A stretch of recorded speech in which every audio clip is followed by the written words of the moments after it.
വിപണി വിലയിരുത്തലുമായി ജിയോജിത് ഫിനാൻഷ്യൽ സർവീസസിലെ സീനിയർ ഇൻവെസ്റ്റ്മെന്റ് സ്ട്രാറ്റജിസ്റ്റും ജനറൽ മാനേജറുമായ കെ ദിലീപ് ചേരുകയാണ്. ശ്രീ ദിലീപ്, ഇന്നത്തെ വിപണി സാധ്യതകൾ എങ്ങനെയാണ്?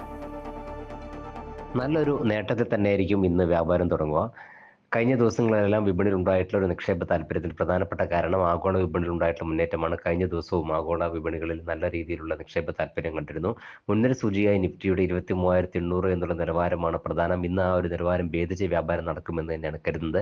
അതിനനുകൂലമായ ഘടകങ്ങളാണ് ഇപ്പോൾ നിലനിൽക്കുന്നതും. കമ്പനികളുടെ പ്രവർത്തന ഫലങ്ങൾ കഴിഞ്ഞ ആഴ്ച പുറത്തു വന്നിരുന്നു.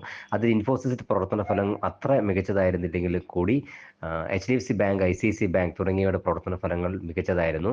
എന്നാൽ ഈ രണ്ട് ഓഹരികളും അവരുടെ എക്കാലത്തെയും ഉയർന്ന നിലവാരത്തിന് അടുത്ത് തന്നെയാണ് വ്യാപാരം നടക്കുന്നു എന്നതുകൊണ്ട് തന്നെ അതിൽ ഇനി ഒരു വലിയ തോതിലുള്ളൊരു നേട്ടം ഉണ്ടാകാനുള്ള സാധ്യത ഇല്ലെങ്കിൽ കൂടിയും അത്തരം അതുമായി ബന്ധപ്പെട്ട മറ്റ് ഓഹരികൾ, മറ്റ് ബാങ്കിങ് ഓഹരികളിൽ ഒരു മികച്ച രീതിയിൽ ഒരു പ്രകടനം ഉണ്ടാവുന്നതിന് ഈ ഒരു പ്രകടന ഫലം സഹായമാവുകയും ചെയ്യും. എന്തായാലും നിലവിലെ സാഹചര്യത്തിൽ വിദേശ നിക്ഷേപ സ്ഥാപനങ്ങൾ തുടരുന്ന തുടർച്ചയായുള്ള നിക്ഷേപവും ശരി. മുന്നോട്ടുള്ള നീക്കത്തിന് നിർണായകം തന്നെയായിരിക്കും.